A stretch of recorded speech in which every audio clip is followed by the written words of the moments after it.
The wealthy father returned from his business trip. He froze in shock when he saw the scene before him. His little daughter, dressed in a shabby torn yellow dress, was holding her 8-month-old baby brother in both arms. Her voice cracked with sobs as she pleaded, "Please don't hurt me and my brother anymore." From that very moment, every hidden truth inside the house began to unfold. Richard Hayes sat in his cold office. At 43, he ruled and worked from the top floor of Liberty Tower, in New York, one of the most prestigious buildings at the heart of the city. On his desk rested a silver-plated pen and a thick pile of documents. He signed each page like a machine, the crystal chandelier light glimmering off the Tag Heuer on his wrist. The custom suit fit perfectly across his broad shoulders. The polished leather shoes shone beneath the desk. Everything around him spoke of fortune, success and power, the very things any American man might desire, but inside his heart was empty. Richard had once known a joyful family. Anna, his first wife, had been the sunshine of his life. Lily, their little daughter, used to run around the yard with her soft brown hair bouncing in the breeze. And now there was Jacob, the baby boy, only 8 months old, born in the shadow of sorrow. The day Anna left this world because of hemorrhaging after childbirth, Richard felt radiant smile. To Richard, she was the devoted woman he needed. If Anna had been sunshine, then Clarissa was the salvation of his world. She held both children as if they were her own, caring for them as though his soul had been drained away. 8 months had passed and he had not once sat down to play with Lily, nor had he held Jacob in his arms. He buried himself in business trips, paperwork, and numbers, as if running away from memory. During that time, Clarissa, his second wife, appeared like an angel. Once Anna's close friend, she had stepped into the house with a gentle presence, soothing everything broken with her sweet. Catching his reflection in the tall mirror on the wall, his face stern, his eyes weary, suddenly a thought crossed his mind. He wanted to go home early without telling anyone. He wanted to bring a small surprise. Maybe Lily would run into his arms. Maybe Jacob would smile when he held him close. The thought softened him, for the first time in months. Richard took his coat and walked out quickly. Before his secretary could ask another question, the luxury car sped along the road, leading back to his suburban estate. That house had once been filled with laughter, once warm with life. Now it was a place Richard rarely touched, stopping only between trips. Today felt different. He wanted to see his family. The iron gates opened, and Richard stepped into the grand hall. Everything was unusually still. The golden glow of the chandelier fell across the marble floor. He set his briefcase down on the table, and removed his coat. Then from somewhere deeper in the house, he heard the faint sound of a child's sobs. "Jacob!" The sound pierced the silence. Richard froze amid the weak cries. Another trembling voice followed, small and broken, "Please don't hurt me and my brother anymore." Richard's body stiffened. It was Lily, his daughter's voice, choking, pleading. His whole body tensed, his heart seeming to stop. He moved forward slowly, following the hallway, and stopped, just out of sight, behind the frame of the doorway leading into the living room. The scene before him made it hard to breathe. Emily, only 6 years old. Her brown hair tangled, her pink dress stained with dirt, she sat huddled on the floor, her small arms wrapped tightly around Michael. The baby's face was red, his cries relentless, his tiny hands reaching out, clinging to his sister. Emily bowed her head, her shoulders trembling. Standing across from them was Veronica. She wore a tight red dress, her blonde hair styled perfectly. Her face heavily made up, but her voice was nothing like the sweetness she showed Samuel. It was sharp, each word cutting like glass. "Shut up. How many times have I told you, do not bother me? If you don't listen, I will throw both of you out on the street again." Samuel rushed forward, placing himself between Veronica and the children. "Stop." His voice was hoarse, but firm. He reached out, trying to take Michael, his movements clumsy, after so long without holding his son. "Let me hold him." "Emily, come here to Daddy." The girl froze, her fingers gripping the edge of her dress. Samuel hesitated for half a beat, his hand hovering in the air, before pulling back, standing protectively in front of them. By instinct alone, a flash of venom crossed Veronica's eyes, sharp as a needle. In an instant, it vanished, behind a gentle smile. "You're back. I was just teaching the kids some discipline. They were being too wild." She stepped closer, placing a light hand on the sleeve of Samuel's jacket, her voice softening. "Like honey, you must be tired after coming home. Don't get so worked up over a moment of childish whining. The doctor said kids need discipline, didn't he? I've been with them all month. I understand their behavior better." Samuel held Michael tightly, his throat burning. He glanced at Emily, struggling to keep calm. "I don't want to hear crying like that in this house." Veronica seized the words, twisting them into her excuse. "Exactly, that's why I'll handle it the gentlest way. Go take a shower, change, make yourself comfortable, don't let the kids see us at odds, it's not good for their minds. As she finished, she cast a sidelong glance at Emily. A single faint smirk was enough to make the girl bow her head, a snake, hidden beneath velvet, and Samuel saw it, though he could not name it in time. He stood frozen, half anger, half guilt, tangled into a knot inside him. One painful haunting question echoed in his mind: what did I just witness?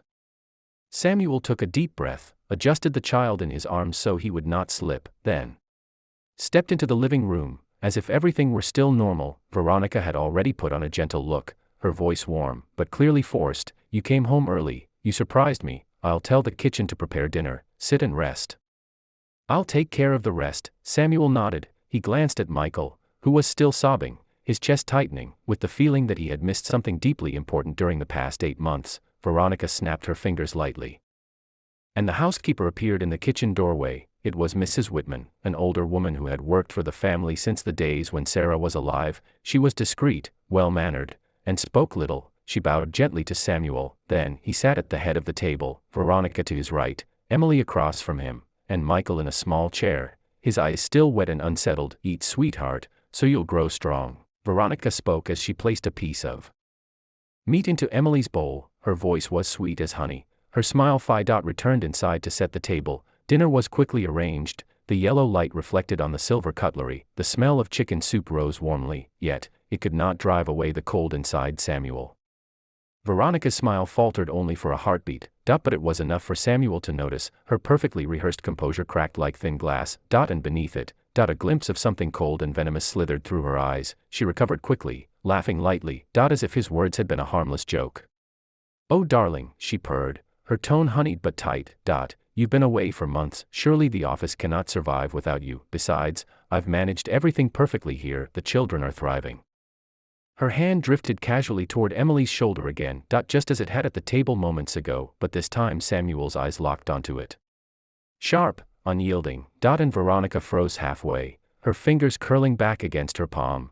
Emily glanced at her father with surprise. It was the first time in months she had seen him shield her, not with words, but with the silent authority of his gaze. Samuel exhaled slowly, steadying the storm inside his chest. He knew he could no longer afford silence. 8 months of absence had stolen enough from him, no more.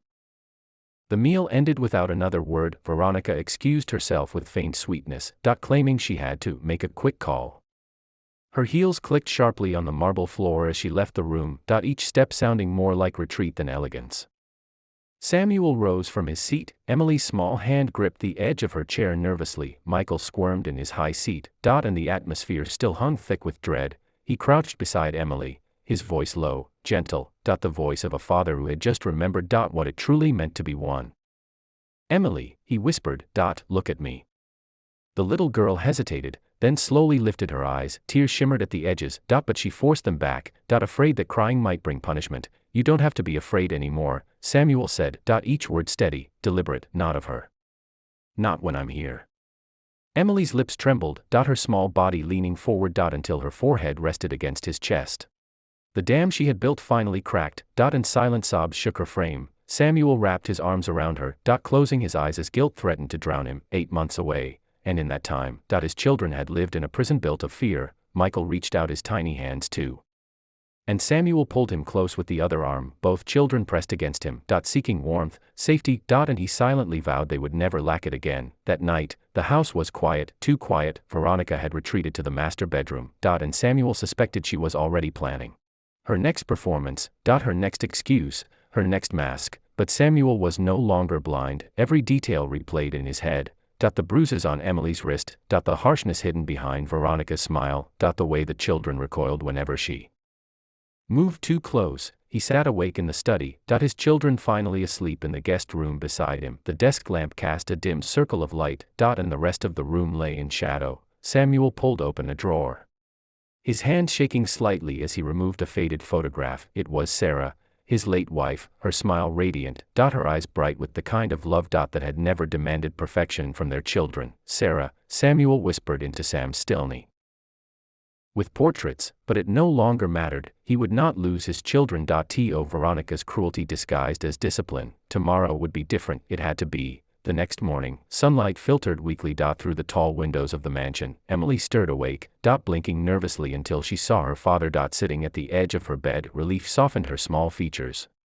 Michael cooed softly from his crib. And Samuel leaned down to lift him. His arms strong, protective, unshaken now. Veronica appeared in the doorway. Her red dress replaced with a silk morning robe, her hair still flawless, her expression unreadable. "Samuel," she began smoothly. "I've been thinking, perhaps you're right. You should rest at home for a few days. The children will benefit. And I'll finally have some time to myself." Her smile stretched wide. But Samuel no longer mistook it for sincerity. He stood, holding Michael in one arm, Emily instinctively stepping closer to his leg. "No," Samuel said, his tone calm but unyielding. "Not a few days. From now on, things will change. This house will not echo with fear anymore." For the first time, Veronica's composure faltered openly. Her lips parted in disbelief. Her eyes flashing with venom. "Change?" she hissed. "Don't you dare lecture me about this household. While you were gone, I kept it together. I disciplined. I managed. You broke them." Samuel cut in. His voice low, steady, final. "You broke their trust, and I won't allow it any longer." Veronica froze. Her fury coiling beneath her skin. But Samuel turned away. Shielding his children with his body. As if drawing a line she could never cross again. Days turned into weeks, and for the first time, the mansion began to feel like a home again. Laughter returned in fragments. Emily daring to play outside without fear. Michael giggling when his father lifted him high in the air. The bruises faded, replaced with the glow of safety. And Samuel, though burdened,